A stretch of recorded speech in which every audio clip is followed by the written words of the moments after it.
اللهم صل على سيدنا محمد يا رب صل وسلم دائما ابدا على حبيبي. انسان کے اندر کے جذبات جو اس سے کام کراتے ہیں. آپ دوڑ کے ہوٹل تک جا سکتے ہو بڑی اسپیڈ کے ساتھ, لیکن کیوں جاؤ بھائی؟ جب تک دل نہیں چاہے گا جاؤ گے؟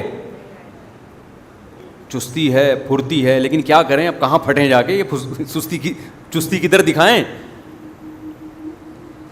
تو جو جیسے گوگل میپ آپ کو لوکیشن بتاتا ہے کہ ادھر جانا ہے, ادھر ٹرن, آپ کے پاس بہترین گاڑی ہے, لینڈ کروزر خرید لیا آپ نے, اسپیڈ بہت ہے, ایکسیلریٹر پہ ذرا سا پاؤں رکھتے زوں کر کے بھاگتی ہے, بھاگیں کدھر, جائیں کہاں؟ تو میپ آپ کو لوکیشن بتاتا ہے نا. کیا خیال ہے بھائی؟ ڈیفنس جانا ہے, انڈا موڑ جانا ہے, کلفٹن جانا ہے, چترال جانا ہے, گلگت جانا ہے, اسلام آباد جانا ہے. تو اب آپ جا رہے ہو اسلام آباد CD70 پہ, تو وہ اسی اسپیڈ سے جاؤ گے. لینڈ کروزر پہ جاؤ گے تو ایسے شو کرتے ہوئے پہنچ جاؤ گے. تو آپ نے صحت بنانی لینڈ کروزر والی, صبح صبح 4 بجے جاگنگ ہو رہی ہے, فٹ فاٹ ایک دم, سستی گئی تیل لینے, ایک دم فٹ فاٹ ہو گئے نا. اب جاگنگ کر رہے ہو, بیٹھ کے ایک دم اٹھ جاتے ہو, کوئی پنڈلیوں میں درد نہیں ہو رہا, ہنسی خوشی زندگی. اب کریں کیا؟ صحیح ہے نا, لوکیشن آپ کے پاس نہیں ہے. تو اگر آپ کے پاس لوکیشن نہیں ہے تو آپ غلط سمت میں چلنا شروع ہو جائے, کیونکہ اچھلنے کودنے کا شوق بہت ہے آپ کو, جذبات ہیں, وہ جذبات صحیح نہیں ہیں. نتیجہ کیا ہوگا؟ وہ جذبات آپ کے غلط استعمال ہونا شروع, آپ چور ڈاکو بن جاؤ گے, گٹکوں پہ آ جاؤ گے, نشوں پہ آ جاؤ گے, سارا دن ڈبو کھیلو گے, جا کے لڑکے کر رہے ہیں یہی کام, سنوکر کھیلو گے سارا دن, ویڈیو گیم میں لگے رہو گے, اپنی صلاحیتوں کو غلط استعمال کرو گے. اسلام نے جو بیلنس کیا ہے نا, وہ کیا کیا ہے؟ ان جذبات کو آپ کے کنٹرول کیا ہے, کہ یہ جو آپ کی ڈیزائرز ہیں, آپ کے جذبات ہیں, یہ بھی بتا دیا کہ صحیح جذبہ کیا ہے, غلط جذبہ کیا ہے, اور یہ بھی بتا دیا صحیح جذبہ کتنا ہونا چاہیے, اس کی کوانٹٹی کتنی ہونی چاہیے, وہ بھی حد سے تجاوز نہ کرے. غیرت ایک اچھی چیز ہے نا, کیا خیال ہے؟ اسلام نے یہ بھی بتا دیا کہ غیرت ہونی چاہیے, بعض لوگوں میں ہے ہی نہیں. اسلام نے کہا یہ ہونی چاہیے. غیرت بھی ایک جذبہ ہے جو انسان سے بہت سارے کام کراتا ہے. غیرت نہ ہو تو بہت سارے کام نہیں ہوں گے. آپ میں غیرت ہوگی, بیوی کو پردہ کرا دو گے, آپ بیٹیوں کو پردہ کراؤ گے, یہ بھی ایک کام ہے نا, پردہ کرانا, بیٹیوں کو پراپر ڈریس پہنانا, کام ہے یا نہیں ہے؟ صحت ہوگی تو آپ یہ کام کرو گے, صحت نہیں ہے تو پڑے رہو گے. یار غیرت جتنی بھی ہو, صحت نہیں ہے تو بھی نہیں کر پاتا انسان کام, وہ چڑھتا ہی رہتا ہے, بس ڈپریشن میں جاتا رہتا ہے. اب غیرت ایک جذبہ ہے, یہ جذبہ آپ سے کام کرواتا ہے. وہ کام کیا کرواتا ہے؟ آپ یہ چاہتے ہو میری بیٹیاں, میری بہنیں, میری مائیں, میری بیویاں کہنے والا تھا, چلو منہ سے پھر باقاعدہ نیت کر کے بیوی کا لفظ نکالا ہے. میری بیوی کیا کرے؟ پردہ کرے. اگر یہ غیرت مارکیٹ سے ہو گئی شارٹ, تو جتنی اچھی صحت ہو, جتنا جذبہ ہو, پردہ نہیں کراؤ گے آپ. اپنی بچی کو ڈانسر بنانے کی فکر میں لگ جاؤ گے آپ. تو یہ جذبہ جو غیرت ہے, اسلام نے یہ بھی بتایا کہ یہ ہونی چاہیے. غیرت لیس آدمی اللہ کو پسند نہیں. حدیث میں آتا ہے تخلقوا باخلاق اللہ, اللہ کے اخلاق اپنے اندر پیدا کرو, یعنی جو اللہ کی صفات ہے نا وہ اپنے اندر پیدا کرو. اللہ میں استغنا ہے, تو اللہ چاہتے ہیں مخلوق میں بھی کیا ہو؟ مخلوق سے استغنا. استغنا کا مطلب مخلوق کے سامنے ہاتھ نہ پھیلائے. ہاں, اللہ سے استغنا نہ ہو, مخلوق کے حق میں کیا ہو؟ استغنا. اللہ چاہتے ہیں میرے در پہ جھکو, مخلوق کے سامنے اپنی زبان ٹیڑھی مت کرو. اللہ کو اوپر والا ہاتھ نیچے والے ہاتھ سے پسند ہے. اللہ کا ہاتھ نیچے والا ہے اوپر والا ہے؟ اللہ کا اوپر والا ہاتھ ہے. اللہ کے دونوں ہاتھ قرآن میں آتا ہے کھلے ہوئے ہیں. یداہ مبسوطتان، اللہ کے دونوں ہاتھ کیا ہیں؟ کھلے ہوئے ہیں، بند نہیں ہیں. ولا تجعل یدک مغلولۃ فی عنقک لا تجعل یدک مغلولۃ الی عنقک، اپنے ہاتھوں کو گردن سے مت باندھو. یعنی کنجوسی سے کنایا ہے. کنجوس آدمی ہاتھ ایسے کر کے رکھتا ہے کوئی پیسے نہ مانگ لے مجھ سے، ایسے بند کر کے رکھتا ہے، بتاتا ہی نہیں ہے. جب اس کے پاس جاؤ اتنا اللہ نے دیا ہوگا لیکن رو رہا ہوگا غربت اور مہنگائی سے. پیسہ ہوگا لیکن جب آپ جاؤ گے نا آپ کا دل چاہے گا میں اس کو پیسے دے کے آ جاؤں، بیچارے کو مجھ سے لے لیں. وہ 50-50 آتا تھا نا پہلے زمانے میں، اس میں ایک چور دکھایا تھا. اب وہ بچپن میں کہیں ہم نے کچھ چیزیں دیکھی ہوئی تھیں، اب وہ لوگ واٹس ایپ پہ کلپ بھیج دیتے ہیں تو وہ پرانی یادیں تازہ ہو جاتی ہیں. اس میں دکھایا ایک چور کسی کے گھر گیا، پورا گھر چھان مارا، کچھ بھی نہیں ملا. مالک مکان کو جگایا، 50 روپے پکڑائے اس کو، سمجھ رہے؟ اس کو بولا یار یہ 50 روپے کام آئیں گے، نکل گیا. تو چوروں میں بھی تھوڑی سی غیرت بعض دفعہ ہوتی ہے کہ یار یہ تو خود مستحق ہے بیچارہ. ہر چیز پہلے نا اچھی طرح چیک کی، کچھ بھی نہیں ملا اس کو. مالک مکان کو جگایا، مالک مکان ڈر گیا، اس کو بولا بھائی یہ ذرا کچھ کھا لینا اس سے کچھ. تو خیر ایک پرانا واقعہ ہمارے، چلو یار واقعات بہت ہو جاتے ہیں، ٹاپک رہ جائے گا. تو اسلام نے کیا کیا؟ اسلام نے کہا کہ یہ غیرت ہونی چاہیے. پہلی بات تو یہ اعتدال کا تقاضا یہ نہیں ہے کہ غیرت نہ ہو، اعتدال کا تقاضا کیا ہو؟ غیرت ہو، لیکن اس غیرت میں اعتدال پیدا کیا، نہ حد سے کم ہو نہ حد سے زیادہ. ہمارے معاشرے میں کچھ لوگ غیرت لیس ہیں. بچی کیا پہن رہی ہے، موبائل میں کس سے باتیں کر رہی ہے، بیگم کہاں جا رہی ہے، کہاں سے آ رہی ہے، کوئی ان کو اس سے گھر کی کوئی فکر ہوتی نہیں. ان کا وہی حال ہے جو میں لطیفہ اکثر سناتا رہتا ہوں کہ بچے نے پوچھا نا ابا نے بچے سے پوچھا بیٹا علامہ اقبال کا پتہ ہے کون ہے؟ کہہ رہے نہیں پتہ ابا. لیاقت علی خان کا پتہ ہے؟ کہہ رہے نہیں پتہ. کہہ رہے کم بخت اسکول جاؤ تو پتہ چلے نا. تو بیٹے نے ابا سے پوچھا ابا پتہ ہے وسیم کون ہے؟ نہیں بیٹا. ستار کا پتہ ہے؟ نہیں بیٹا. ابا گھر میں رہو تو پتہ چلے نا. تو یہ غیرت لیس لوگ ہیں، پتہ ہی نہیں گھر میں کون کون آ رہا ہے کون جا رہا ہے گھر سے. اور غیرت جب اعتدال سے بڑھ جائے تو اسلام اس کی بھی آپ کو اجازت نہیں. بعض قومیں ایسی ہیں وہ اپنے غیرت مند ہونے پر فخر کرتی ہیں. ان کے غیرت کا مطلب کیا ہے؟ بیٹی نے کہیں ذرا سی کسی غیر مرد کو آنکھ اٹھا کے دیکھا، شبہے کی بنیاد پہ بیٹی کو جان سے مار دیا. بیوی کے نمبر پہ اننون نمبر سے کال آ گئی، اس نے فون اٹھا لیا، بعد میں بیگم کو موبائل چیک کیا، یہ تیرا کون ہے؟ تفتیش کی، یہ تو مرد ہے. غیرت میں بیگم کو قتل کر دیا. ایسے میرے پاس جو لوگ خود آ کے بتا رہے ہوتے ہیں. ایک آدمی کی بیوی گھر سے بھاگ گئی، لڑائی ہوئی نا، بہت ساس کا ظلم ہو رہا تھا، بھاگ گئی گھر سے. اب بیچاری اکیلی عورت کہاں جائے؟ تو در بدر کی ٹھوکریں کھاتی رہی، ساس کا ظلم ہو رہا تھا اس کے اوپر بہت زیادہ. واپس آ گئی اگلے دن. اس بیس پہ اس کو قتل کیا گیا ہے کہ تو ایک رات گھر سے غائب رہی ہے، تو اس کے مطلب تو کیا ہے؟ بد کردار ہے. آپ کے پاس کیا ثبوت ہے اس نے زنا کیا ہے؟ اول تو زنا بھی کیا ہو تو اس کے بھی شریعت نے اس کا ایک پروسیس رکھا ہے نا، گواہ ہو، اقرار ہو، پھر اس پہ آگے سزائیں ہیں. جس کی لاٹھی اس کی بھینس، جس کو اپنی ٹھڑک جس طرح سے پوری کرنی ہوتی ہے وہ اپنی ٹھڑک اس طرح سے پوری کر لیتا ہے. ذرا ذرا سی بات پہ قتل کر دینا، ذرا ذرا سے شبہے پہ قتل کر دینا. ایک صاحب نے بتایا کہ ان کے جاننے والوں میں ایک لڑکی کا کہیں افیئر چلا کسی بندے کے ساتھ، مرد کے ساتھ. کنواری لڑکی تھی، شادی کرنا چاہتی تھی.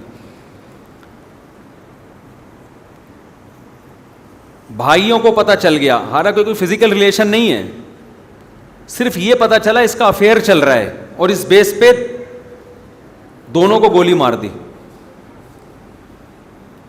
میں نے ان سے کہا جب میرے پاس اس طرح کے واقعات آتے ہیں نا، میں نے کہا کیا آپ نے اپنے گھر میں بہن بیٹی کو اس کی اجازت دی ہے؟ وہ براہ راست تو نہیں آئے، میں نے انہیں پیغام پہنچوانے کی کوشش کی کہ کیا آپ نے اپنی بہن بیٹی کو اس کی اجازت دی ہے کہ اگر اسے کوئی پسند ہو تو وہ کسی ذریعے سے اپنے باپ اور بھائی کو بتا سکتی ہو؟ یہ پرمیشن دی ہے اس کو؟ اسلام نے دی ہے نا پرمیشن. لڑکی اگر کہیں نکاح کرنا چاہتی ہے اس کو شریعت نے حق دیا ہے. براہ راست باپ سے بات کرتے ہوئے شرم آ رہی ہے، ماں کے ذریعے کسی ذریعے سے باپ تک اپنی بات پہنچا دے. اور باپ کی ذمہ داری ہے کہ اس لڑکے میں اگر کوئی بڑی خرابی نہیں ہے، کوئی چرسی ہیروئنچی ٹائپ کا آدمی نہیں ہے، تو بیٹی کی اس خواہش کو کیا کرے؟ پورا کرے. باپ اگر اتنا بڑا ظرف ہے، اس کے بعد بھی بیٹی گھر سے بھاگتی ہے، قتل تو پھر بھی نہیں بنتا، لیکن سمجھ میں آتا ہے غصے کا اظہار کرنا. جن گھروں میں بیٹیوں کے گلے گھونٹے ہوئے ہیں آپ نے، اس کو یہ رائٹ ہی نہیں دے رہے کہ وہ اپنی مرضی سے کہیں اپنی رضا کا اظہار کر سکتی ہے، اور اس کو آپ غیرت کا مسئلہ بناتے ہو، اور پھر وہ گھر سے بھاگتی ہے تو آپ اس کو قتل کر دیتے ہو. تو یہ وہ والی غیرت نہیں ہے جو اسلام نے بتائی ہے، یہ آپ کی اپنی غیرت ہے جس پہ آپ کو قیامت کے دن سزا ملے گی. سمجھ میں نہیں آ رہی میرا خیال ہے بات. بیٹی کہیں اگر یہ تذکرہ کر دے یا بہن تذکرہ کر دے بھائی سے یا باپ سے، کسی ذریعے سے کر دے کہ بھئی میں فلاں جگہ نکاح کرنا چاہتی ہوں، اور باپ کو ایک دم جوش آ گیا نا، رگیں پھولنا شروع ہو گئی غیرت میں، اس کا مطلب یہ پرلے درجے کا بے غیرت ہے. یہ غیرت کے نام پہ لوگوں کو کیا کر رہا ہے؟ اپنے آپ کو بھی الو بنا رہا ہے اور لوگوں کو بھی الو بنا رہا ہے. تم غیرت میں پیغمبر صلی اللہ علیہ وسلم سے آگے نکلنے کی کوشش کر رہے ہو. بھائی نبی سے بڑا کون غیرت مند ہو سکتا ہے؟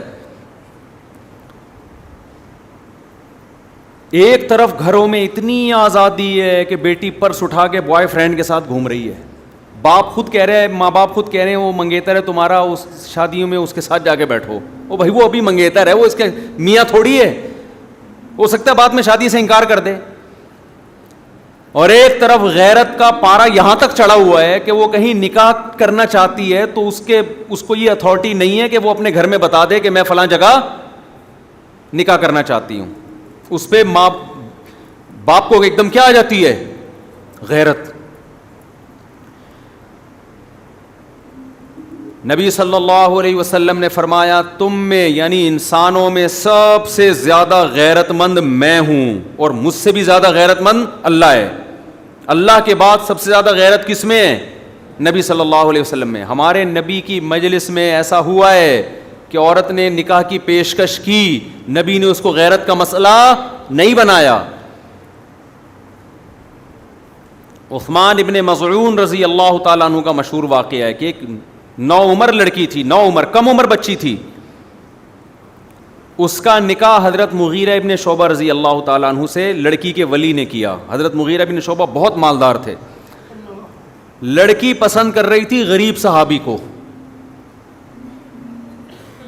نبی صلی اللہ علیہ وسلم کو جب پتہ چلا کہ لڑکی اس غریب سے نکاح کرنا چاہتی ہے، مالدار سے نکاح نہیں کرنا چاہتی، آپ نے حضرت مغیرہ بن شعبہ والا نکاح ختم کرایا اور اس لڑکی کا وہاں نکاح کیا جہاں وہ نکاح کرنا چاہتی ہے.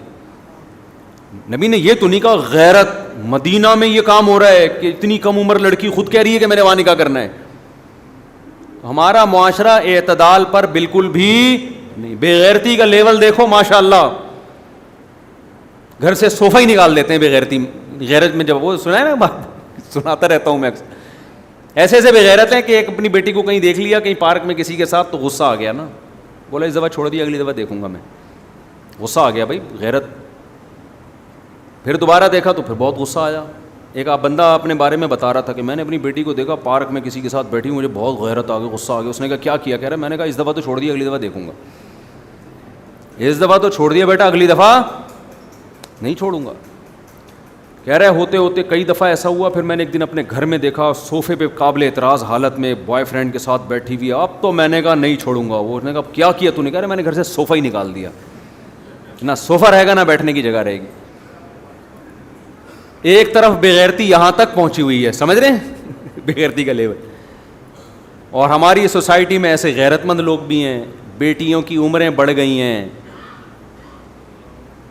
اپنی خاندانی روایات اور اپنے جو ہے نا لالچ میں, بعض دفعہ کہیں لڑکے نے کوئی لالچ دی ہوئی ہوتی ہے, بعض دفعہ کوئی اور مفاد ہوتے ہیں, خاندانی پرمپرا ہے جی, ہم میمن ہیں تو میمنوں میں ہی کرنی ہے, ہم پٹھان ہیں تو پٹھانوں میں کرنی ہے, ہم پنجابی ہیں تو پنجابیوں میں کرنی ہے, مہاجر ہیں تو مہاجروں میں کرنی ہے, تو وہاں کرنی ہے جہاں بیٹی چاہتی ہے. ہاں غلط جگہ چاہ رہی ہے پھر نہ کرو, پھر اس کی بات نہ مانو, بیوقوف ان میں بیوقوفی بھی ہوتی ہے, کسی نے الو بھی بنا دیا ہوتا ہے. لیکن دیکھ لو, اگر کوئی بندہ برا نہیں ہے, صحیح ہے, تو جہاں چاہ رہی ہے وہیں کرو. جو گھروں سے لڑکیوں کے بھاگنے کے واقعات ہوتے ہیں, میں اس کو کبھی بھی پروموٹ نہیں کرتا, لیکن اس میں میرے پاس جتنے کیس آئے ہیں نا گھروں سے بھاگنے کے, اس میں بیٹی کی غلطی تو ہے لیکن ماں باپ کی بھی غلطی ہے. انہوں نے بچی کو یہ باور ہی نہیں کرایا ہوتا کہ بیٹا ہمیں بتا دینا, ہم تمہاری چاہت کا خیال, انہوں نے گلا گھوٹا ہوا ہوتا ہے. کچھ عرصے پہلے ایک جوڑا بھاگ کے آیا, جوڑا تو بنا نہیں تھا, وہ میرے پاس آئے تھے, میں ان کو جوڑا بنا دوں, ان کا نکاح پڑھا دوں. گھر سے بھگا کے لایا لڑکا لڑکی کو, صبح سے یہاں بیٹھے ہوئے تھے مسجد میں, میرے پاس فون آ رہے ہیں, بھائی یہ جا نہیں رہے ہیں. میں نے کہا میں بغیر ٹائم لیے کوئی آئے میں نہیں ٹائم دیتا. وہ صبح سے بیٹھے بیٹھے پھر ہم نے بٹھا لیا دفتر میں. تو 16 سال کی لڑکی 20 سال کا لڑکا, لڑکے نے 16 سال کی لڑکی کو گھر سے بھگایا ہے. میں نے کہا بھائی یہ کیا ہے؟ لڑکی کہہ رہی میرا اس سے نکاح پڑھا دیں. میں نے کہا میں یہ کام نہیں کر سکتا. اور میں نے کہا آپ جاؤ اپنے آپ کے باپ کے دل پہ جو چھرے چل رہے ہیں نا, ماں باپ کے دل پہ جو آپ گھر سے غائب ہو, اس کا عذاب آئے گا آپ کے اوپر, فوراً گھر جاؤ. اور میں نے اس لڑکی کے سامنے کہا یہ جس آدمی نے تمہیں اپنے باپ سے اس کم عمری میں ورغلایا ہے, تم کیا سمجھتی ہو وفا کرے گا تمہارے ساتھ؟ وہ لڑکا بیٹھا ہوا تھا, یہ وفا کرے گا؟ غیرت مند آدمی کا یہ کام ہوتا ہے. پھر میں نے اس لڑکی سے پوچھا, میں نے کہا آپ کیوں ایسا کر رہی ہو؟ کم عمر بچی ہے وہ. میں نے کہا آپ کیوں ایسا کر رہی ہو؟ پھر اس نے جو اپنے گھر کے حالات بتائے, میں اس کو بھاگنے پہ اپریشیٹ نہیں کر رہا. اور آئندہ کے لیے میں نے جو نکاح فارم ہوتا ہے نا ہمارے جس کے پاس, اس کو میں نے بولا آئندہ کوئی اس طرح کا کیس آئے نا فوراً تھانے میں رپورٹ کراؤ, کیونکہ ماں باپ تو عذاب میں آئے ہوئے ان کو تلاش کرنے کے لیے نا. یہ تو خود تو نمبر دے نہیں رہے اپنے ماں باپ کا, اپنے والد کا. ہماری تو خواہش یہ تھی کہ ان سے نمبر لے کے ماں باپ کو فون کریں, بھائی تمہاری بیٹی یہاں بیٹھی ہوئی, اس کو لے کے جاؤ. ہوشیار ہوتے ہیں نا, ڈیڑھ ہوشیار, وہ تھوڑی اپنے کوئی ایسا کوئی سیف سائڈ تو یہ لوگ بھی رکھتے ہیں. لیکن جب حالات سامنے آتے ہیں تو مسئلہ کیا ہوتا ہے؟ ماں باپ نے یہ کہا ہوا ہے جب تک تمہاری عمر 26 سال نہیں ہو جائے گی ہم تمہاری شادی نہیں کریں گے. پہلے یہ کرو, پھر تم نے BA کرنا ہے, پھر تم نے MA کرنا ہے, پھر تم نے PhD کرنا ہے. اس کے ماں باپ, اس نے جو لڑکی نے بتایا, کہہ رہی مجھے اگر یہ بھی کہہ دیتے نا کہ 2 سال بعد کر دیں گے, 3 سال بعد کر دیں گے, میں صبر کر لیتی. مجھے پتا ہے 2 3 4 سال بعد صبر کرنے کا بھی کوئی فائدہ نہیں. وہ لڑکی کا بیان میں بتاؤں, صحیح کہہ رہی غلط کہہ رہی اللہ ہی جانے. اس لڑکی کی یہ سٹیٹمنٹ ہے. وہ اگر غلط بھی کہہ رہی ہے لیکن ہوتا ایسے بھی ہے. وہ کہہ رہے ہیں جب تک تم نے اتنا نہیں پڑھ لینا ہے تم شادی کا تصور دماغ سے نکال دو. کہہ رہی میں نہیں صبر کر سکتی اتنا عرصہ. تو وہ جو گھر سے بھاگی اس کی بھی غلطی تھی, لیکن کیا اس کے ماں باپ کو آپ, اگر وہ صحیح کہہ رہی ہے تو بے گناہ قرار دے سکتے ہو آپ؟ کیا ہو گیا بھائی؟ آپ کیوں اس پہ پابندیاں لگا رہے ہو بھائی؟ ایک آدمی کو بھوک لگ رہی ہے, ابا سے کہہ رہا ہے, ابا اماں سے کہہ رہا ہے مجھے بھوک لگ رہی ہے, مجھے پراٹھا کھلا دو. مفتی صاحب کے پراٹھے پہ بیان بھی سن کے آیا ہوں میں, خدا کے لیے کھلا دو. آپ کہہ رہے ہیں جب تک تو BA نہیں کرے گا نا تیرے کو پراٹھا نہیں کھلاؤں گا میں, جب تک تو ماسٹر نہیں کرے گا تجھے دال چاول بھی نہیں کھلاؤں گا میں, پراٹھا تو دور کی بات ہے. اس کو بھوک لگ رہی ہے, بلک رہا ہے, ابا کھلا دے. وہ کہے نہیں بیٹا ماسٹر سے پہلے تو چھوڑ دے. تو بالآخر وہ ماسٹر گیا تیل لینے, وہ ایک دن بھاگے گا اور پراٹھے چوری کر کے کھانا شروع کر دے گا. آپ کہو گے شادی پہ پراٹھا کہاں سے فٹ ہو رہا ہے؟ میرے بھائی جیسے پراٹھا کھانا, معذرت کے ساتھ کھانا, پراٹھا تو میں منہ سے نکلتا ہی پراٹھا ہے, جاتا بھی پیٹ میں پراٹھا ہی ہے, منہ سے نکلتا ہے. صبح پراٹھے کھائیں تو پراٹھا ہی نکلے گا منہ سے. تو جیسے پراٹھا کھانا آپ کی باڈی کی ریکوائرمنٹ ہے، ایسے ہی مرد اور عورت کا ایک دوسرے سے ملاپ یہ بھی باڈی کی ریکوائرمنٹ ہے. یہ بھی بھوک کی طرح لگتا ہے انسان کو، مرد میں بھی عورت میں بھی، کسی میں زیادہ کسی میں کم، بعض ماحول آپ کی بھوک بھڑکا دیتا ہے. تو میں بھاگنے والی بچیوں کو کبھی اپریشیٹ نہیں کرتا، لیکن ان کے ماں باپ بھی اس کے برابر کے ذمہ دار ہیں، جنہوں نے ایسے واقعات تم پتہ نہیں کب سے سنتے آ رہے ہیں. 20 سال پہلے کراچی کا واقعہ، وہ دو بہنیں تھیں، ابا نے کہا ہوا تھا جب تک ماسٹر نہیں ہو جاتا شادی نہیں کروں گا. ایک دن بیٹھے ہوئے تھے، ہم نے کہا کیا ہوا؟ کہہ رہے ہیں پتہ نہیں کہاں ہیں، 3 دن ہو گئے، بچیاں مارکیٹ سے کیا ہیں شارٹ. میں نے کہا بھاگیں گے نہیں، آ جائیں گے انشاءاللہ، جب 2-4 بچے ہوں گے انشاءاللہ آپ ہی کے پاس آنا ہے انہوں نے. تو بھائی آپ بھی تو کچھ غیرت، یہ تو بغیرتی ہے. تو غیرت میں بھی اعتدال، جو اصل بتانا چاہتا ہوں میں، وہ اعتدال کیا ہے؟ جذبات ہے نا، صحت، اور دوسری چیز کیا ہے؟ انسان کی ڈیزائرز، انسان کے جذبات، انسان کے اندر جو خلق اللہ نے رکھا ہے، وہ اخلاق بھی انسان سے کام کرواتے ہیں. لیکن ان اخلاق میں، ان جذبات میں بیلنس کیا ہے؟ ضروری. اگر وہ کنٹرول سے باہر ہو گئے تو الٹے کام زیادہ کروائیں گے، سیدھے کم کروائیں. جذبات ہی ختم ہو گئے تو کام ہی نہیں ہوگا، اور اگر ضرورت سے زیادہ بڑھ گئے تو کام سیدھا ہونے کے بجائے الٹے ہونا شروع ہو جائیں گے. تو یہ ٹاپک بڑا لمبا ہے، اور بہت سارے انسان میں جذبات ہیں جو انسان کو کام کرواتے ہیں، پھر انشاءاللہ اس کو لے کے چلتے رہیں گے.